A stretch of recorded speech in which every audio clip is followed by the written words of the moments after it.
The blazing Arizona sun bore down on the lone wagon like an unforgiving eye as 19-year-old Zoe Gibson watched her world disintegrate before her. The wagon train that had been her home for the past 3 months was nothing but dust on the horizon, vanishing into the shimmering heat waves that rose from the parched earth. Her desperate pleas had gone unheard over the commotion of the sudden Indian attack that had scattered the travelers like frightened quail. "Wait!" Zoe croaked, her voice raw from screaming. She stumbled forward a few steps, then collapsed to her knees in the rough dirt, tears cutting clean tracks through the dust on her sun-bronzed cheeks. The year was 1875, and being left alone in the Arizona Territory was as good as a death sentence for a young woman. She couldn't believe Mr. Hollister, the wagon master, had actually left her behind. But the attack had been swift and chaotic. While fetching water from a stream a short distance from camp, she'd heard the first screams. By the time she'd made it back, the wagons were already moving, people panicking, shots firing. In the confusion, no one had noticed her absence. Zoe looked around at her meager possessions: the water bucket she'd been carrying, a small satchel with her personal items that she'd grabbed from beside the stream, and the clothes on her back. The late afternoon sun would soon give way to the bitter cold of the desert night. She needed shelter, and fast. Rising to her feet, she squared her shoulders. Crying would do her no good. Her father hadn't raised her to give up. Before he died of tuberculosis back in Missouri, he'd told her, "Zoe, my girl, you're made of stronger stuff than most. When the world pushes, you push back harder." She began walking in the direction the wagon train had gone, knowing full well she couldn't catch up on foot. Still, following the trail seemed better than staying put. At least this way, she might encounter a settlement or another traveler. As the sun dipped lower, casting long shadows across the dusty plain, Zoe began to feel the first tendrils of fear creeping up her spine. The distant howl of a coyote made her steps quicken. She walked until darkness made it impossible to see the trail. Finding a small outcropping of rocks, she wedged herself between them, clutching her satchel to her chest. Sleep came in fitful bursts, interrupted by every sound of the desert night. Dawn broke with cruel brightness, exposing her predicament in harsh clarity. Her lips were cracked, her water nearly gone. She needed to find more soon. Rising stiffly, she continued following the wagon tracks, which were already starting to fade in the shifting desert soil. By midday, the heat was unbearable. Zoe's vision swam, and her steps became unsteady. She rationed her last few sips of water, knowing it wouldn't be enough. The landscape blurred around her as she trudged forward, one foot after another. It was the sound of hoofbeats that finally broke through her heat-induced stupor. At first, she thought it was her imagination, a cruel trick played by her desperate mind. But the rhythm grew louder, more distinct. Someone was coming. Summoning what little strength remained, Zoe turned toward the sound. Through the heat waves, she saw a rider approaching, a solitary figure on horseback, moving with purpose. "Hello." She tried to call, but her parched throat produced little more than a rasp. She waved her arms frantically, praying the rider would see her. The horseman slowed, then changed direction, heading straight for her. As he drew closer, Zoe could make out a broad-shouldered man astride a chestnut stallion. He wore a wide-brimmed hat pulled low over his eyes, a bandana around his neck, and trail-worn clothes that spoke of days in the saddle. "Miss Gibson," the man's deep voice carried across the distance between them. "Zoe Gibson?" Zoe stumbled backward in shock. How did this stranger know her name? She watched warily as he approached, his horse kicking up small clouds of dust. The rider pulled his horse to a stop a few feet away and dismounted in one fluid motion. When he pushed his hat back, Zoe found herself looking into the most startling blue eyes she'd ever seen, set in a sun-weathered face that couldn't have been more than 25 years old. "Miss Gibson," he said again, stepping closer. "You're not forgotten." Zoe swayed on her feet, the world spinning around her. The last thing she remembered was those blue eyes widening in alarm as the ground rushed up to meet her. When Zoe regained consciousness, she was lying in the shade, a damp cloth on her forehead. She blinked, disoriented, until those same blue eyes came into focus above her. "Easy now," the man said, his voice gentler than she expected from his rugged appearance. "You're suffering from the heat." Drink this. He held a canteen to her lips, and Zoe gulped gratefully at the life-giving water. Not too fast, he cautioned, pulling the canteen away. Small sips, or you'll make yourself sick. After a few moments, Zoe found her voice. How do you know my name? The man sat back on his heels. Name's Jacob Mitchell. I was scouting ahead for your wagon train when the attack happened. When I got back, Hollister was taking a head count. Your name came up missing. He paused, his expression hardening. He wanted to keep moving, said they couldn't risk stopping for one person. So they just left me, Zoe whispered, the betrayal cutting deep. Jacob's jaw tightened. Hollister did. I didn't. He stood, offering her his hand. I told him I was going back, with or without help. No one volunteered to come with me, too scared of another attack. His expression softened slightly.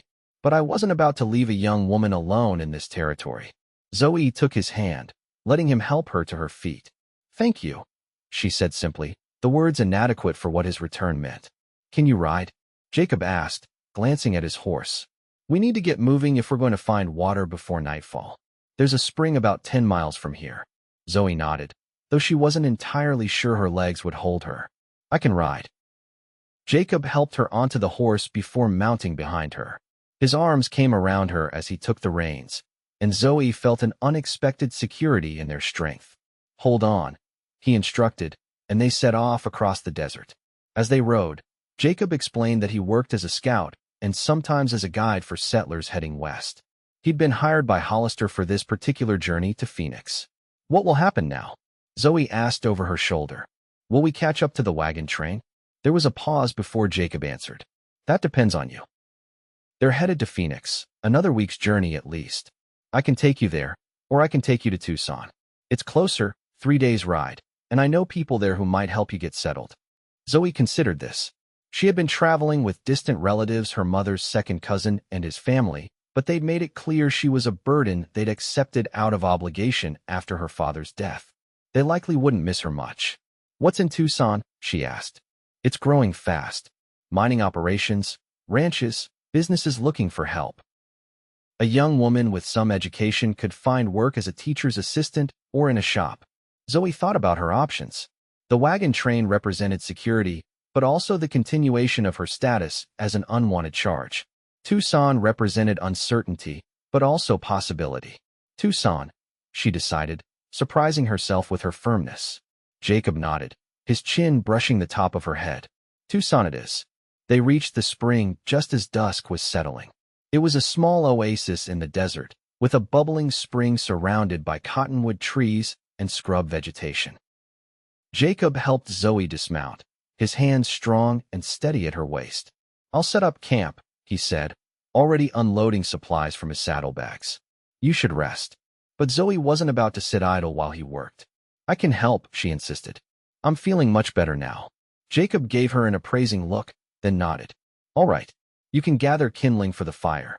They worked side by side in the growing darkness, Jacob setting up a small camp while Zoe collected dry branches.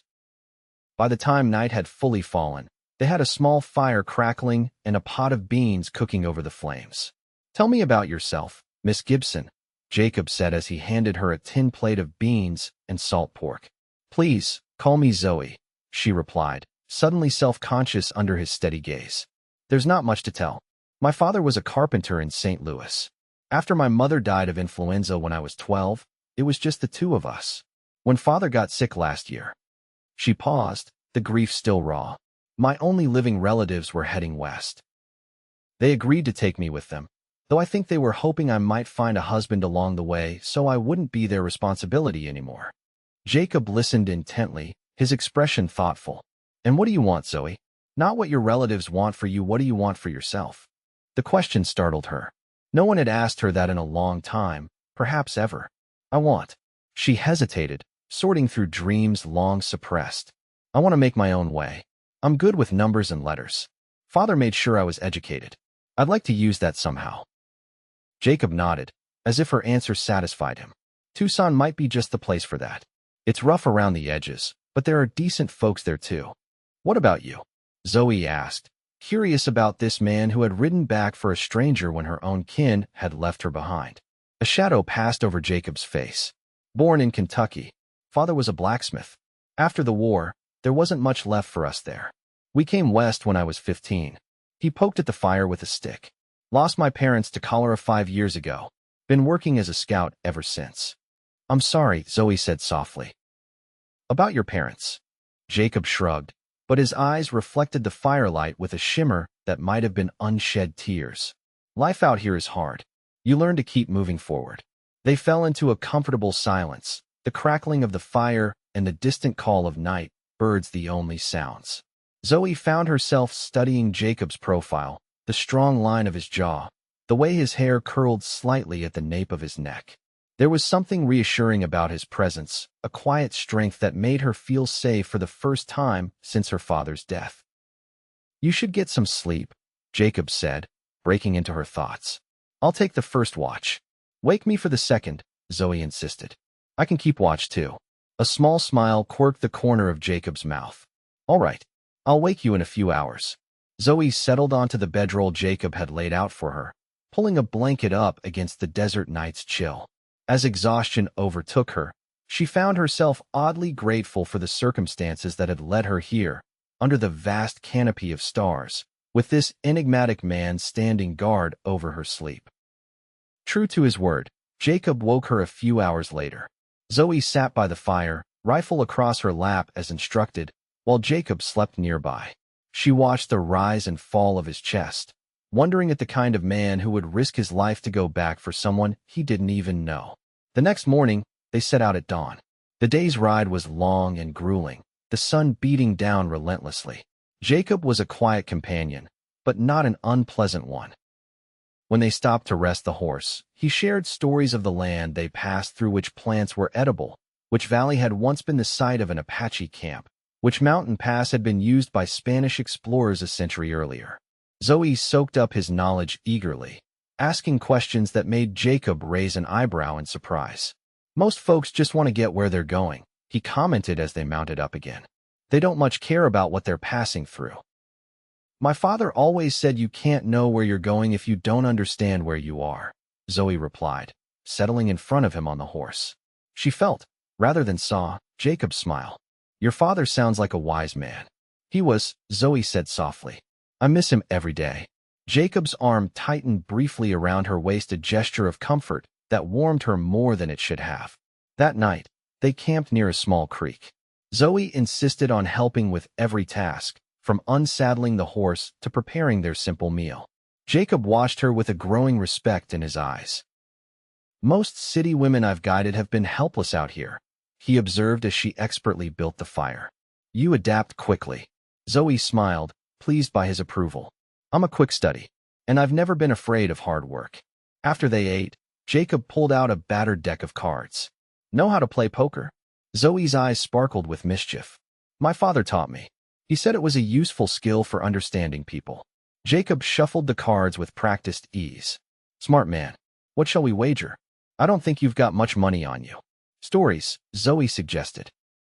The loser has to tell the winner something true about themselves. Jacob's eyes crinkled at the corners. Deal. To Jacob's evident surprise, Zoe won the first hand. She set down her cards with a triumphant grin. I believe you owe me a story, Mr. Mitchell. Jacob leaned back, studying her with new interest. What would you like to know?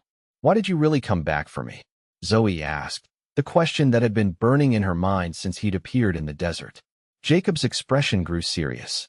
When I was 18, I was part of a wagon train headed to California.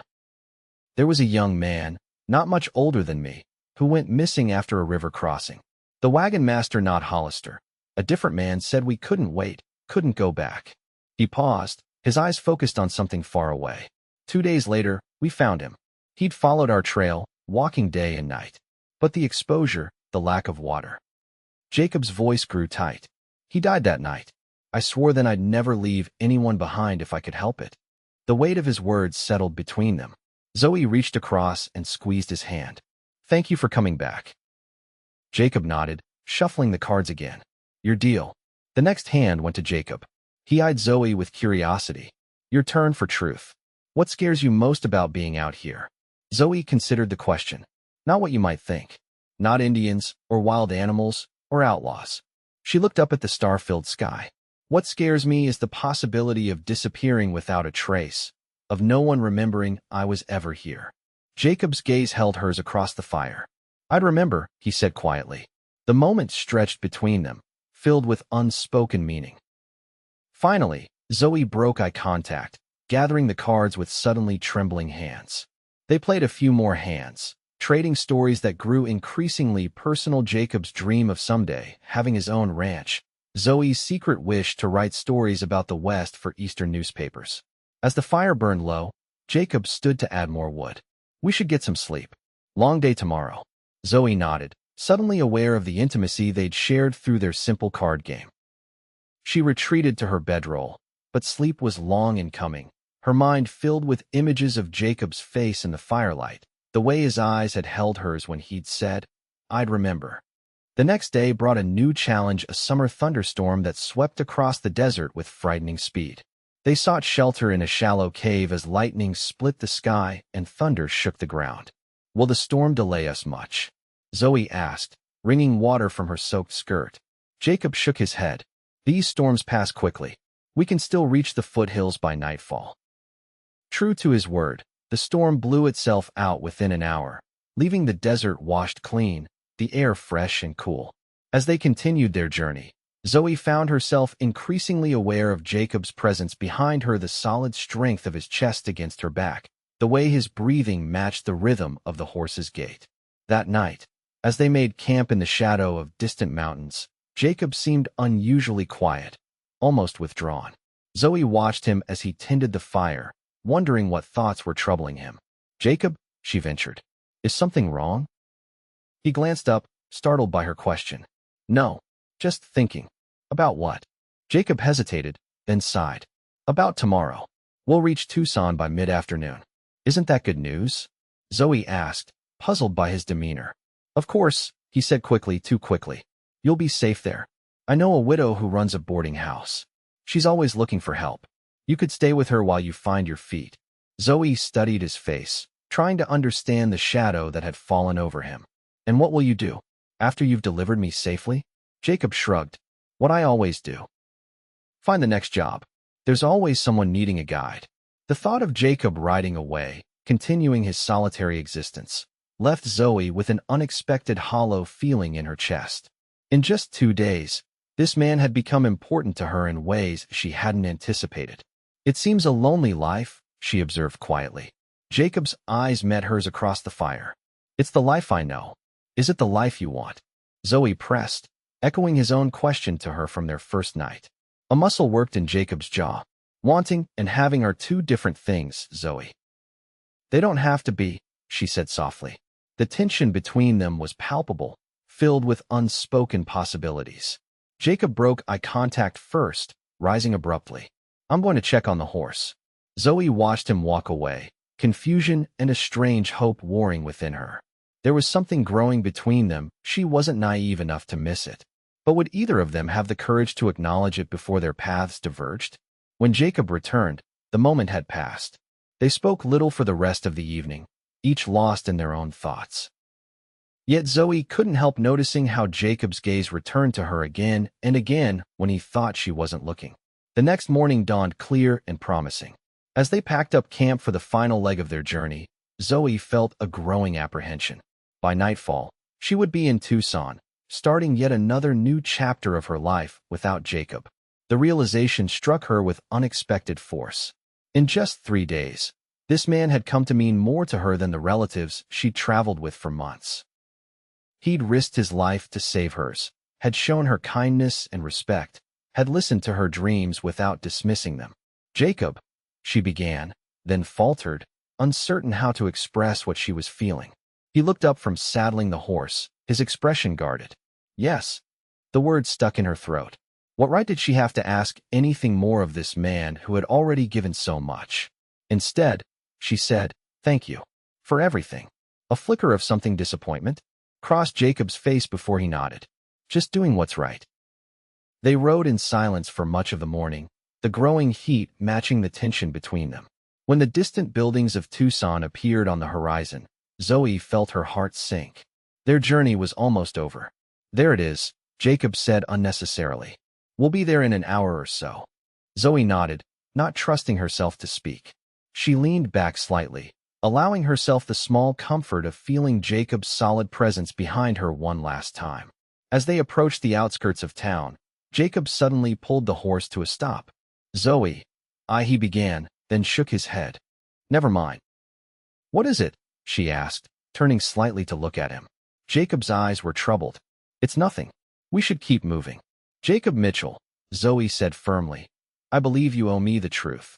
Wasn't that our wager? A reluctant smile touched his lips. I seem to recall you won that hand. Then consider this a new wager, one I'm calling due, Zoe said, her courage growing. Tell me what you were going to say.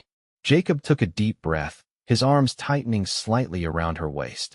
I was going to ask, what if you didn't stay in Tucson? What if you came with me instead? Zoe's heart leapt. With you? Where? I've been thinking about what you said, about a lonely life. About wanting versus having. Jacob's voice grew stronger, more certain. I've saved enough money these past years. There's a small ranch for sale, north of here. Nothing fancy, but good water, decent grazing land. I've had my eye on it for a while. You want to settle down? Zoe asked, hardly daring to hope she understood his meaning. I want more than what I have, Jacob said simply. I want a home. A life that means something. He paused, his voice dropping. I know it's fast, maybe crazy, but these past days with you, I feel like I've found something I didn't even know I was looking for. Zoe turned fully in the saddle to face him, her eyes searching his. Are you asking what I think you're asking? Jacob met her gaze steadily. I'm asking if you'd consider a different path. Not as my charge, but as my partner. We barely know each other, I know that. But I also know there's something between us worth exploring. He smiled slightly. I'm not proposing marriage, not yet. That would be too presumptuous. But I am proposing a chance for both of us. Zoe's mind whirled with the implications. It was reckless, impulsive. Her relatives would be scandalized. Society would raise eyebrows at a young woman choosing to follow a man she'd just met. But as she looked into Jacob's honest blue eyes, Zoe knew with sudden clarity that this was her chance at the life she truly wanted, not one dictated by convention or others' expectations, but one of her own choosing, with a man who saw her value, who had come back for her when everyone else had moved on. Yes, she said, the word carrying all the certainty she felt. Yes, I'll come with you. The tension drained from Jacob's face, replaced by a smile that transformed him. Without warning, he leaned forward and pressed his lips to hers, a brief, tender kiss that sealed their decision. We'll still go to Tucson, he said as they separated, both slightly breathless.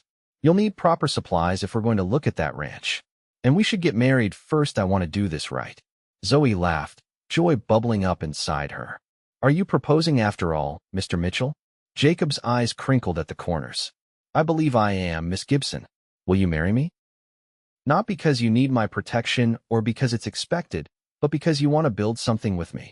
Yes, Zoe said again, the simple word carrying the weight of her dreams. Because I choose you, Jacob Mitchell. Because when the world left me behind, you came back and said I wasn't forgotten. Jacob's smile was like the sunrise. And you never will be, not while I'm alive. He turned the horse toward Tucson, his arms secure around Zoe's waist. As they rode toward their future, Zoe marveled at how quickly life could change, how a moment of terrible abandonment had led her to this unexpected happiness. 3 months later, Zoe stood on the porch of a small ranch house, watching the sunset paint the distant mountains in shades of gold and pink. Behind her, she heard the door open and Jacob's familiar footsteps. Beautiful evening, he said, wrapping his arms around her from behind. Zoe leaned into his embrace, her wedding ring catching the last rays of sunlight. It is. The past months had been busy ones. After a simple wedding in Tucson, they'd purchased the ranch Jacob had mentioned. It was modest but sound, a small house, a barn, a corral, and 50 acres of decent land with a year-round spring. Jacob had already added 2 milk cows and a small flock of chickens to their single horse, and they were discussing which crops might do well in the Arizona soil. Letter came today, Jacob said, resting his chin on top of her head. From Phoenix. Zoe turned in his arms. From the wagon train? Jacob nodded, handing her an envelope. From Mrs. Lawson.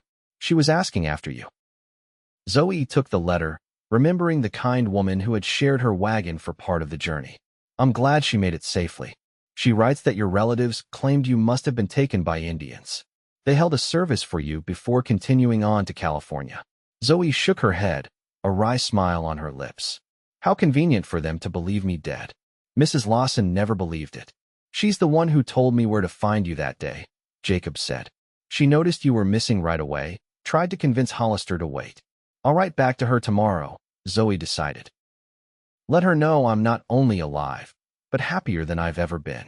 Jacob's expression softened. Are you happy? Zoe reached up to touch his cheek, still sometimes amazed that this good man was hers. Completely. I have work that matters, a home of my own, and a husband who sees me for who I really am. She smiled mischievously. And who still owes me the occasional poker game? Jacob laughed, pulling her closer. Speaking of owing, I brought you something from town. He reached into his pocket and pulled out a small parcel wrapped in brown paper. Zoe unwrapped it to find a leather-bound journal and a fountain pen. She looked up at him questioningly. For those stories you want to write, Jacob explained. About the West. For those Eastern newspapers. Tears pricked Zoe's eyes at his thoughtfulness. You remembered. I remember everything about you, Jacob said softly, echoing his words from that night by the campfire. I always will. As the sun disappeared behind the mountains, Jacob and Zoe Mitchell stood together on their porch, arms around each other, facing the future they were building, one that had begun with a desperate moment in the desert and a cowboy who rode back and said, You're not forgotten.